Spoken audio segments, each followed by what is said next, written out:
I thought it was amazing. She wanted to know about everything. And she said, we as adult congenital heart doctors have to look at the individual as a whole package and not just the heart.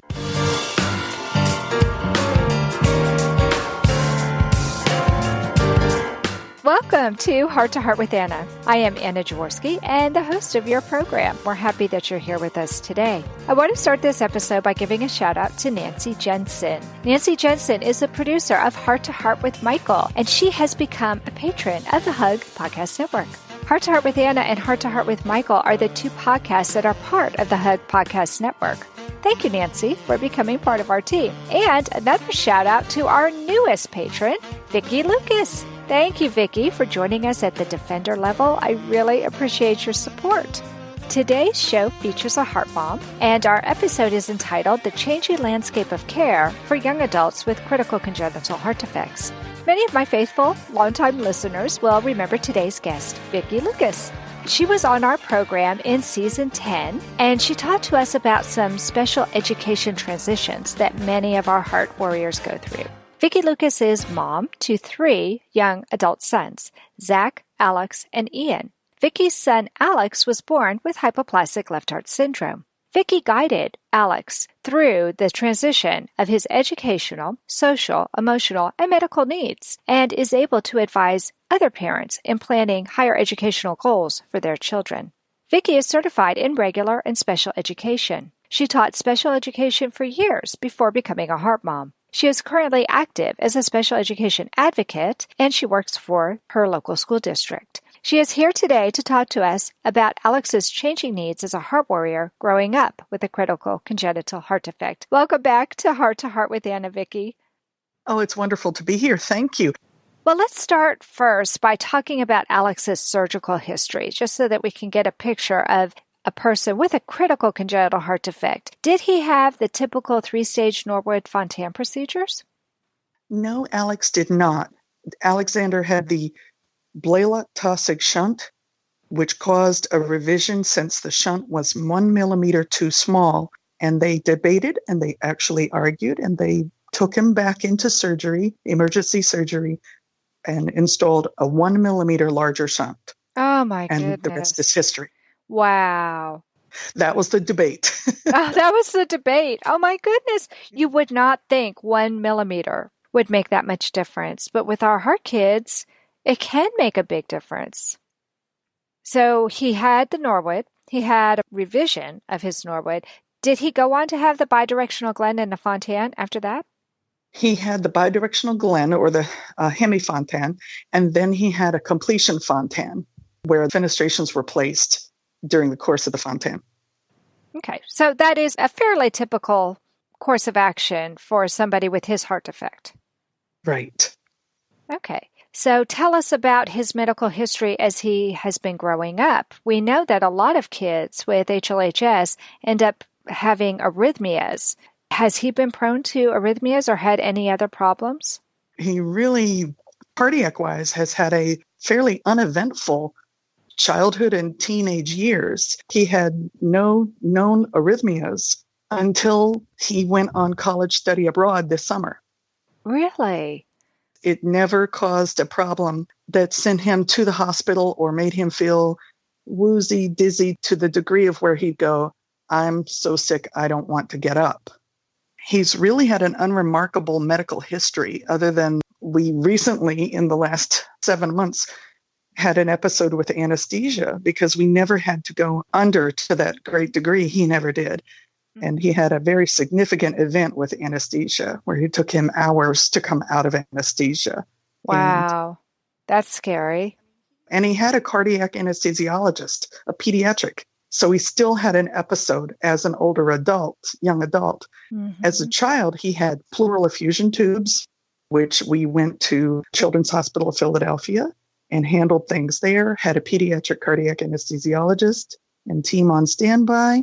We've dealt with broken bones and the typical things that a kid will have to go through. Normal childhood things, yeah. Right. And then he's had the atypical. He had a venous angioma where we went to CHOP and studied with a neurologist and said, no, he's okay. Just keep an eye on it. Wow. Now, for those of us who are not doctors, what's a venous angioma? That's something new for me to hear. And our young adults with congenital heart defects are specialists in rare things. And in his case, this was a venous anomaly in the brain. And it just was probably, they feel, something that happened during one of the surgeries when they might have been putting the fenestrations in. And that's the only explanation, is that the vein became slightly occluded and tissue grew. And they just said, just one of those weird things. So how did you know there was a problem? Was he getting headaches? He actually conked his head when he fell down as a toddler. They came running out to tell us we needed to explore this. We did. We took him to neurologist at CHOP. And when he conked his head again, a couple of years later, they came running out in panic. And we said, oh, it's nothing. And they looked at us like we were crazy. But this is something that you've had to deal with for years, and they don't seem Yes. overly concerned about it. No, they're like, if it hasn't bothered you and you don't have headaches, it's fine. And we've been back to see a couple people just to get a look-see, and it's there and it's no big deal. Yeah. So it's not like it's something that's going to go away. Okay, wow. Well, what has Alex's biggest cardiology concern been since he has reached adulthood? Oh, gosh. I think locating an adult congenital heart defect cardiologist, an accredited cardiologist, and then also along the way, educating people to any modifications or adaptations in college that he might need. He's got a very strong relationship with his medical office and staff at the college and has adaptations in place. And he's working on self-advocacy. He's done a great job. He calls and sets up his own appointments. And he's, I think, understanding more of what he's gone through enables him to go to a specialist or someone and say, my heart definitely might have an impact on this. And if you have to do anything medically to me, you need to know I can't take this medicine. I can't do that kind of surgery. So he's become a lot more vocal in saying, no, I can't do that. We had to tell a dentist that he could not have nitrous oxide. Okay. And why was that? They wanted to put him under with nitrous to, I guess, do fillings or something. And I said, do you understand what we're dealing with? I was very kind and polite. And I said, here's some research and documentation. There isn't enough research to know how nitrous impacts multiple complex congenital heart defects. And I need for you to understand that there's not enough proof that it's safe. So we went somewhere else. Wow. I told her either we do it without nitrous or we need to go somewhere else. And so you ended up going someplace else. Now, was that you advocating for Alex, or was that Alex advocating for himself? At that time, me. He was in the 8th grade. Okay, so he was still a kid. He was just a kid. But he saw you doing that. Yes. And that obviously left an impression on him. I hope so. He's calling his own doctors now, and they call him, and he puts his number down first, and I have to get permission to see everything and sign everything.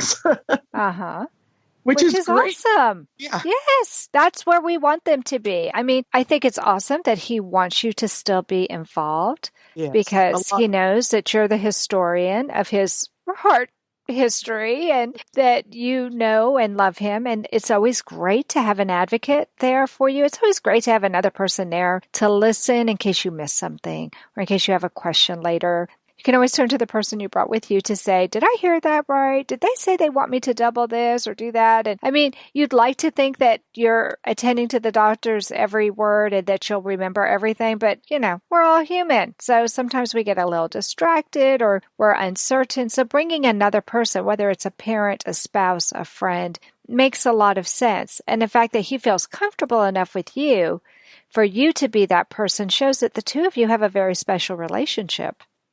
Very strong. As a matter of fact, speaking of hearing, we have in the last year or so He had an earache. There was an infection in his ear, and the doctor discovered a pretty significant sized hole in his eardrum. And that's been something where he's made the appointments. He has set up the surgery. He has handled that. And the doctor used us as a historical reference. And we have to supply lots and lots of communication with the cardiologist. At the time, he was cared for in pediatrics at Johns Hopkins.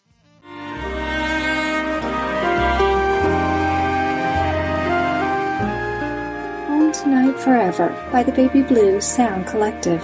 I think what I love so much about this CD is that some of the songs were inspired by the patients. Many listeners will understand many of the different songs and what they've been inspired by. Our new album will be available on iTunes, Amazon.com, Spotify. I love the fact that the proceeds from this CD are actually going to help those with congenital heart defects. Enjoy the music. Home Tonight Forever.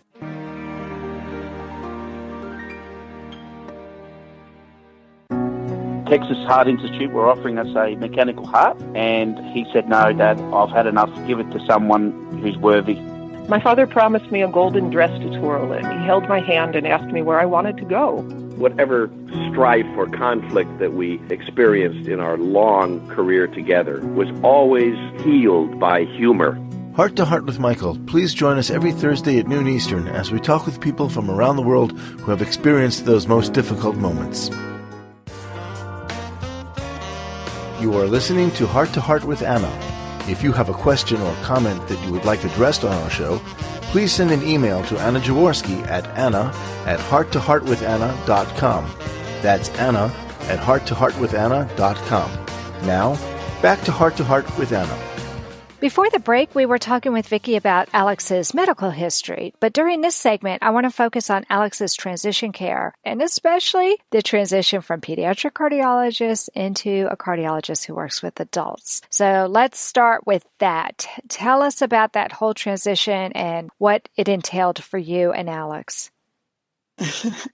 As far as the parents and us, you have years to mentally prepare for letting them fly medically. It's one thing to send them off somewhere to work or college, but to let them fly medically is really a challenge. And you're used to being in the front row or the front line, and now we're the reinforcement team and the reference material. Oh, I like that. That's so nice. Reinforcement. That sounds so much better than backseat driver or something like that. Well, I definitely need to remember my verbal duct tape when I'm in the office. Yes. And sometimes I will ask him, would you like for me to come in with you? Because I sometimes feel like it saves the doctor from having to repeat everything. Sure. So if I just come in and agree not to say anything and I keep looking at him, directing the attention to him, I think they talk to me less and they turn to him and talk to him. Right, right. Alex is almost 22. He'll be 22 in August. Wow. The last time we saw a pediatric cardiologist was last December, and we felt like we had to find someone as soon as we possibly could because his cardiologist was the most wonderful one, Dr. Jane Crossan at Johns Hopkins. And she retired, and she could see him as an adult, but she was retired. Don't you hate it when that happens? Yeah, because you then have to go and explain yourself and your child. You explain your young adult all over again from the beginning. Yes. And you're like, I know this. And you always send records, and the really good doctors will read them, but some don't, especially when they're specialists. They don't have that background of record material to go on. Right. It was interesting because a few months ago, I had a checkup myself with a cardiologist, just a yearly thing. And I brought him along because I thought that he might want to see my cardiologist if we could not find an ACHD doc. Right. And she speaks up and says, my friend is at University of Maryland Medical Center, and she is fabulous. She's one of the very best. And I did the research, and she is truly one of the very best. And so she got on her cell phone, texted this doctor, and got us in. The doctor sent her back a message and said, I'll be putting you in touch with this family and with this young man. So they called him. made the appointment. It was kismet, as they say. Oh my gosh, that is amazing. It is an extremely difficult program. Many of these ACHD hospitals and doctors have waiting lists for their transition. Yeah. We made it. Wow. But it was because we were in the right place at the right time with my doctor and a contact. Wow. And she said, "This is my best friend. Aww. I'm going to see your son." So we were able to get in very quickly on a day when she didn't normally see people. Wow. And she spent 2.5 hours with my son. Oh my gosh, 2.5 hours. That's amazing. So how did Alex react to that? Well, typical young adult fashion, by the end of 2 hours, he was tired of this and wanted to go eat or something. And sure. I think it was really an eye-opener for him because she worked on the full integration of the cardiac system with the rest of the systems of the body. She asked him, "Tell me everything. What have you seen any doctor for in the last couple of years? Tell me." And we had some issues that we've seen with the ear, emerging issues with the liver, and dental. She talked about being a young adult transitioning and, hey, you're in college and how's studying going? Wow. And do you drink? And he goes, "No." The good news is he tried it. He tasted it when he turned 21 and he hated it. So I'm like, yes. That could change eventually, but at least right now he's not at school being a party animal or anything. No, he's not a party animal. He's a very serious individual. Sure. And he's not reclusive. He just likes to be alone. Yeah. So he's an introvert. Yeah. And she talked to him about, do you exercise? I'd like you to get on a stationary bike about 10 minutes a day. He walks and he does things. He does not sit and play games or anything. He has multiple interests. And I thought it was amazing. She wanted to know about everything. And she said, we as adult congenital heart doctors have to look at the individual as a whole package and not just the heart. Yeah. Oh, I love that. That's awesome. Okay, so you had this amazing visit. It looks like he has a new cardiologist you really like, you respect. It sounds like he already has a good rapport with her. So how hard has it been for you to have him away at college? Quite a distance. I mean, it's 2 hours. Yeah, well, Shepherdstown, West Virginia is almost 2 hours. I'm comfortable with the fact that he's a bit of a distance away, but not too much, because he's been able to advocate for himself medically at the college. That was one of the things I instilled in him is just go right up to them and say, "Where's the medical office? Right. I need to come see you weekly if possible." Oh, wow. And a dumb question, but it makes sense to parents who have a compromised child. Where would you land a helicopter in an emergency? I know, right? I had the same question. No, honestly, I had the same question when Alex went to school in New York. I said, okay, so if there's a problem, how are we going to get him? Because I did find a clinic in Columbia. I mean, it was an amazing, amazing facility, and we got in with an amazing doctor for him. But yeah, that was my question too, is how are we going to do this? You have to think of those logistics, and it's good that you did. Ask about what would you do? Where do you send someone who can't be treated at the medical center here, right, or your office is on campus, or if they can't be treated at the local small tiny hospital or whatever, where do you go and what do you do? Right. So we made plan B that he would be flown to probably, now it will be UMMC. Okay. That's great though. So you've got a care plan in place. You have an emergency plan in place. Wow. That's amazing. And he comes home for his cardiology visits or his other visits to other specialists. Okay. So he doesn't have a car, so we need to go and get him. But he does have a driver's license, and he drives himself around, and he's like a very conscientious little old man driving around. He's really critical of other people's driving. So we've been very, very proud of him. His stamina in college is taken into account. They offer him adaptations of extended time for testing in a quiet environment. He may have a snack and water with him, or he may step outside to go to the bathroom, get a drink of water or whatever, and up to 15 minutes. So he's got some adaptations built in. Hi, my name is Jamie Alcroft, and I just published my new book, The Tin Man Diaries. It's an amazing story of my sudden change of heart as I went through a heart and liver transplant. I can think of no better way to read the Tin Man Diaries than to cuddle up in your favorite Hearts Unite the Globe sweatshirt and your favorite hot beverage, of course, in your Hearts Unite the Globe mug, both of which are available at the Hug Podcast Network online store. Or visit heartsunitetheglobe.org.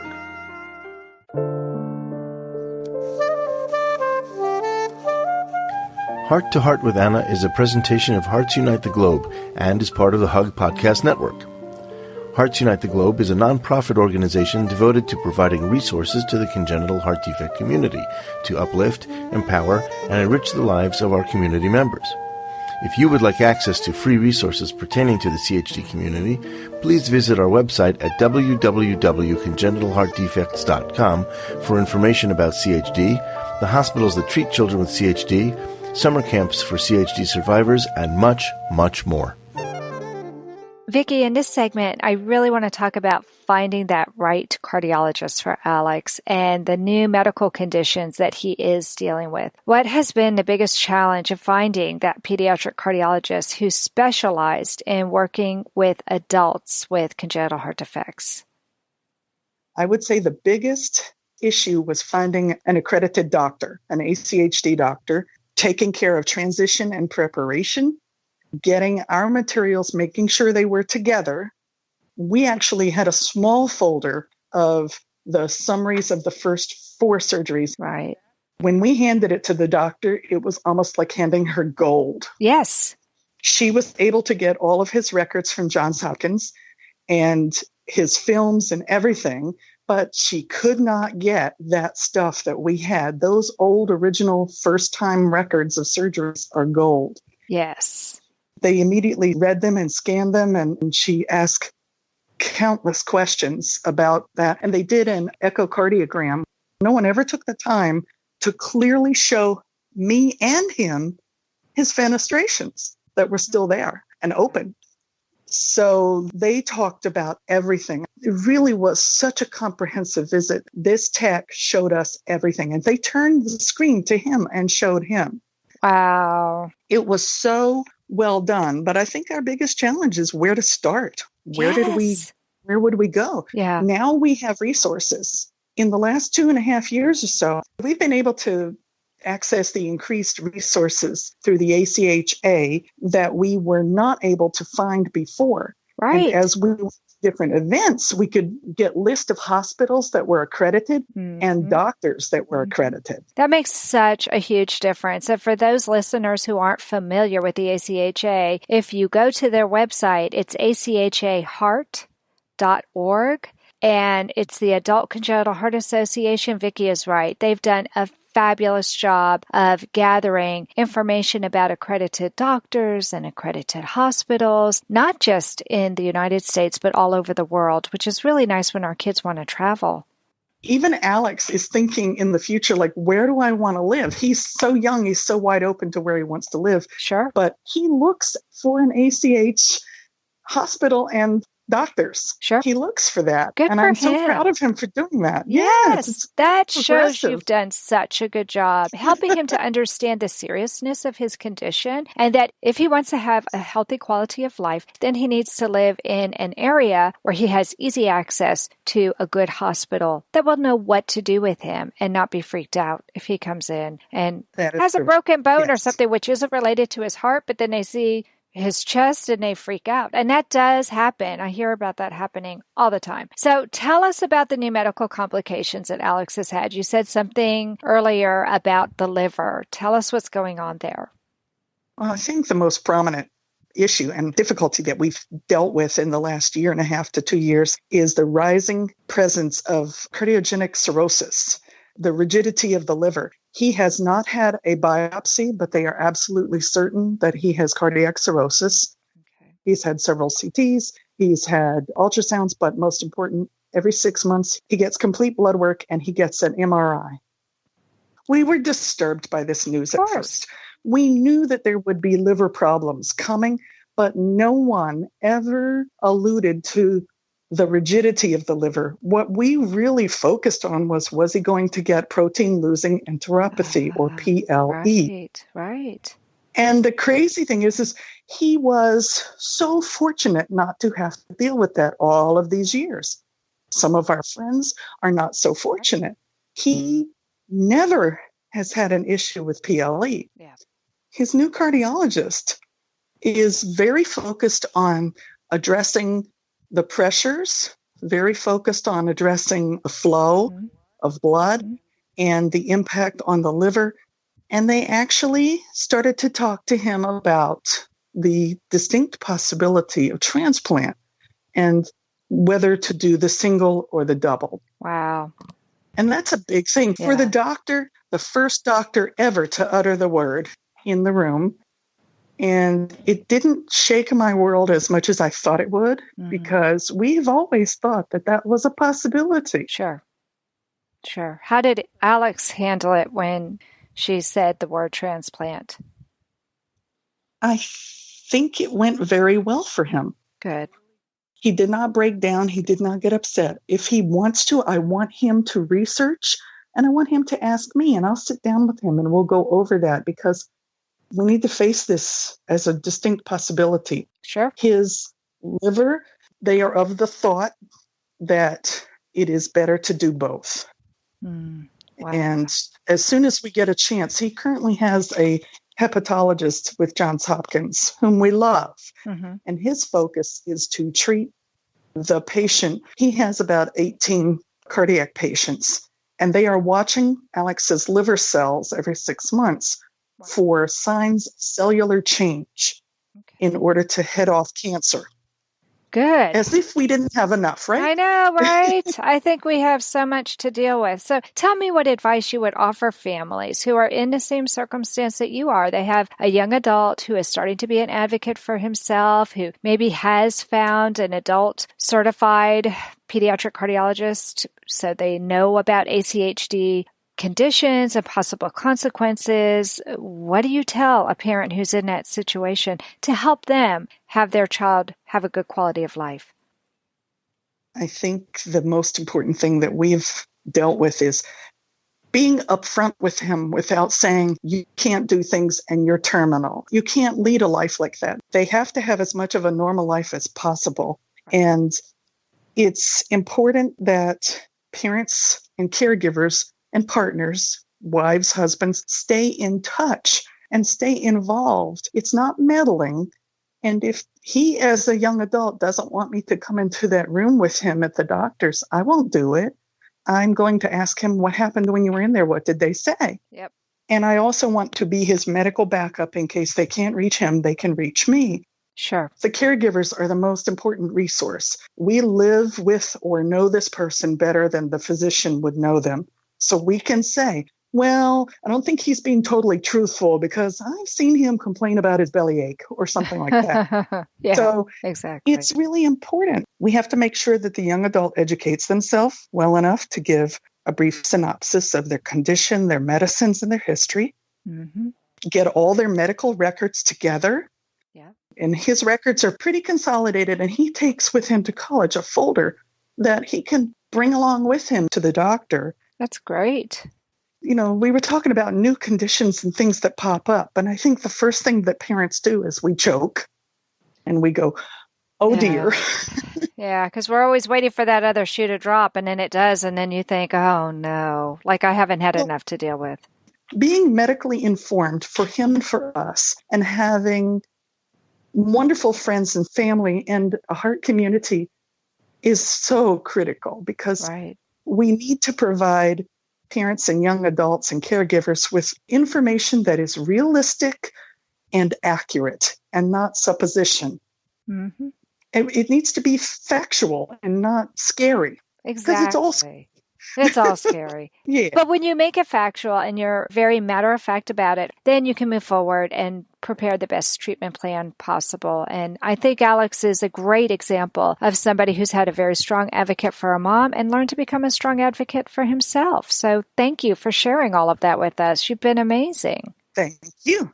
Thank you very much. It's been wonderful. I know. I can't believe we're already done. Wow. Well, friends, I hope you've enjoyed this episode of Heart to Heart with Anna, and I'd like to invite you to consider becoming a patron of our program. For the cost of a pizza, you could be a patron for an entire year. We have all kinds of benefits for those who would like to support our program. Just head on over to Patreon. It's www.patreon.com/heart2heart. Learn more about us and join our team. And that does conclude this episode of Heart to Heart with Anna. Thanks for listening today, and remember, my friends, you are not alone. Thank you again for joining us this week. We hope you have been inspired and empowered to become an advocate for the congenital heart defect community. Heart to Heart with Anna, with your host Anna Jaworski, can be heard every Tuesday at 12 noon Eastern Time.